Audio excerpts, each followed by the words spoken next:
E aí, pessoal, vamos conversar sobre relacionamento? É, De novo, né? Eu queria começar esse vídeo me dividindo um pouco com vocês. Eu imagino que talvez esse vídeo fique um pouco mais longo do que a maioria dos vídeos de lição do dia, mas eu queria contar um pouquinho do que eu tenho vivido nos últimos meses e fazer uma reflexão com vocês que eu considero importante. É, Eu estive numa relação por 7 anos. Fui noivo, casado, morava junto por 7 anos. Depois disso, em poucos meses eu já entrei numa outra relação e fiquei 1 ano e meio. E aí, isso dá quase 9 anos entre uma relação e outra. Eu fiquei basicamente 9 anos namorando. E vocês entenderam, né? Não com a mesma pessoa. 7 anos com uma pessoa, 1 ano e meio com outra, com espaço no meio, mas no total dá mais ou menos 9 anos. E aí faz uns 8 meses que eu tô solteiro. E nesse processo de estar solteiro, eu comecei a pensar muito sobre as relações, sobre como eu me relaciono, sobre como as pessoas se relacionam. E junto com isso, desde o final do ano passado, eu tenho feito uma revisão também nos meus relacionamentos de amizade. Eu fui olhando para as pessoas que estavam à minha volta, me perguntando qual era a qualidade dessas relações. Eu acho que ter ficado solteiro, quando a gente está namorando, não sei como é para vocês, mas para mim pelo menos quando eu estou namorando, eu acho que eu fico menos exigente com os meus amigos, porque eu preciso menos deles, no sentido de que eu acabo fazendo muitas coisas com meu namorado e tal. Eu acabava fazendo, não sei como vai ser daqui pra frente. Mas eu era menos exigente com os meus amigos, eu tinha mais pra dar, mais pra doar, do que necessariamente alguma exigência de receber algo em troca, ou receber algo herói. E desde que eu fiquei solteiro, eu fui percebendo as posições que eu ia ocupando nas relações que eu tava, sabe? E eu, hoje, conversando com uma amiga, eu tenho uma melhor amiga que é americana, que mora em Hong Kong. Tava preocupado com ela por conta da história da nova gripe e tal. E ela me falou sobre uma metáfora que eu fiquei pensando muito sobre as minhas relações e sobre. Eu sou psicólogo por formação, vocês sabem disso, mas antes de ser psicólogo, eu fui treinado para ser pastor. Então, a minha relação com o cuidado das pessoas, é uma relação antiga.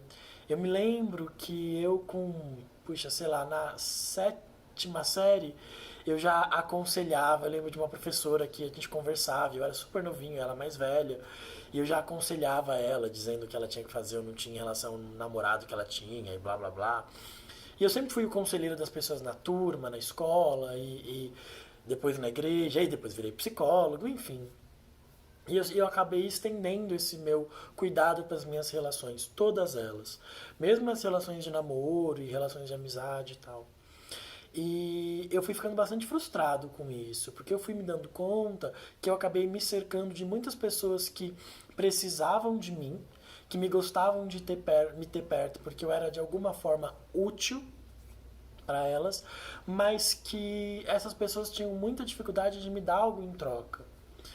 E até hoje eu tenho vivido isso, assim. Nos últimos meses, todos eu fui para alguns dates, alguns encontros, e em muitos momentos eu me peguei numa posição de ser ou o conselheiro, ou o cuidador, ou aquele que estava disposto a entender. Eu sou um cuidador, eu amo cuidar das pessoas, é algo da minha personalidade, algo que está dentro de mim, e eu me vejo nesse lugar. Só que a metáfora de hoje me ajudou a pensar um pouco das minhas relações e eu queria dividir ela com vocês. Imagina que você está preparando um jantar para uma pessoa e você faz a comida de um jeito muito especial para ela, porque quando você cozinha para você mesmo, bom, a gente sabe como é, né? É a comida cotidiana, tem o mesmo gosto. A nossa comida tem sempre o mesmo gosto, mas cozinhar para alguém é muito mais especial. A gente geralmente elabora melhor um prato e tal. E aí você cozinha para essa pessoa e você dá essa comida para essa pessoa e essa pessoa gosta muito. Só que ela come essa comida e passa algum tempinho, ela já está insatisfeita de novo. E aí você se esforça mais e dá uma comida ainda mais elaborada para essa pessoa. E aí você vê que funciona, que quando ela come alguma coisa elaborada, quando você dá para ela algo de qualidade, ela se inclina para você. E então você começa a preparar comidas cada vez mais elaboradas e ela acaba de comer um prato, você já dá outro, porque a sua expectativa é que se você se esforçar muito, aquela pessoa vai reconhecer como você é um bom cozinheiro, como você agrada com a comida. Só que depois do terceiro, quarto prato, não importa quanto você se esforce, a pessoa tá cheia, ela não quer mais comer. E pode ser um prato maravilhoso, ela não vai querer comer. E ela pode até querer comer de novo daqui uns dias, quando ela estiver com fome. Mas tem uma coisa aqui importante nessa metáfora.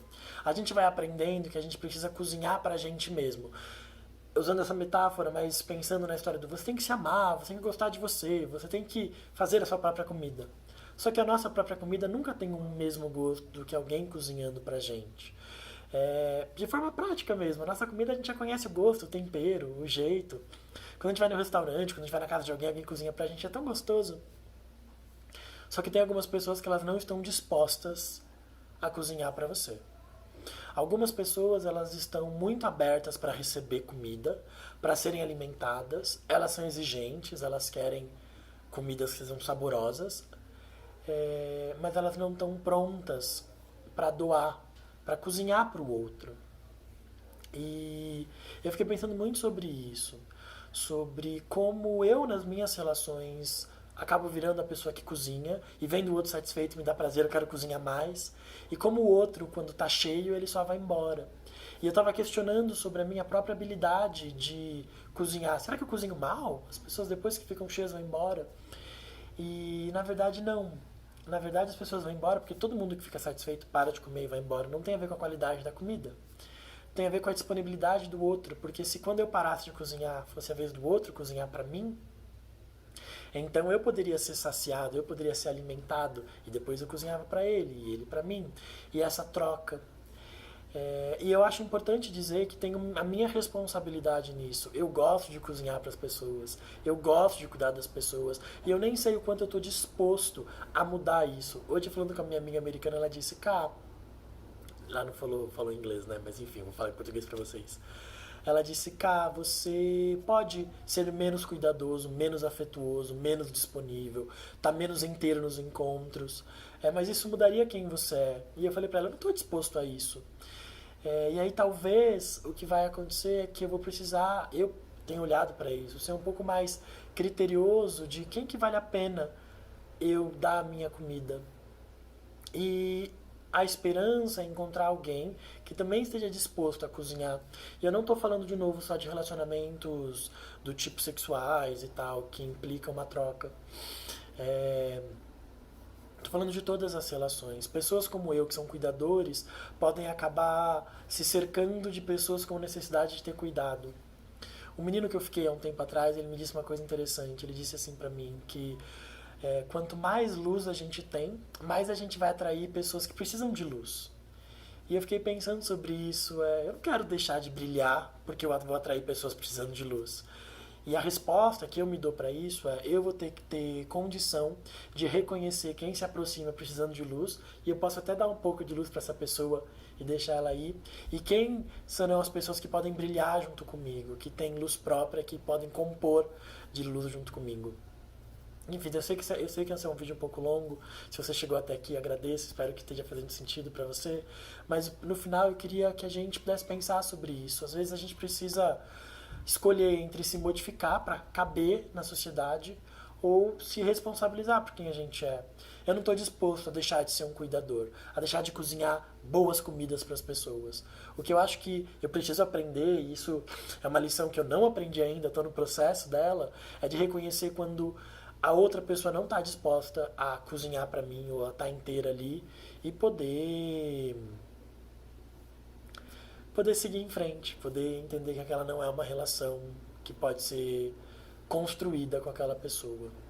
Isso é muito triste, assim, às vezes isso significa rever amigos, significa inclusive se engajar em fazer novos amigos, e não se trata de abandonar as pessoas, só se trata de reconhecer que talvez aquelas relações não sejam igualitárias, ombro a ombro, sabe? E a gente precisa de relações ombro a ombro, porque por mais que a gente possa comer nossa própria comida, ter alguém cozinhando pra gente é tão gostoso. A vida fica muito mais saborosa quando a gente tem pessoas à nossa volta dispostas a fazer pela gente o que a gente faz por elas também. É isso, gente. Eu não sei se ficou muito confuso, eu tô aqui mais dividindo essas reflexões todas com vocês. Mas espero que tenha feito sentido, tá bom? Escreve aí nos comentários se você chegou até aqui, refletiu alguma coisa, me ajuda tanto a saber que tá fazendo sentido. É isso. Beijo pra vocês. Tchau, tchau.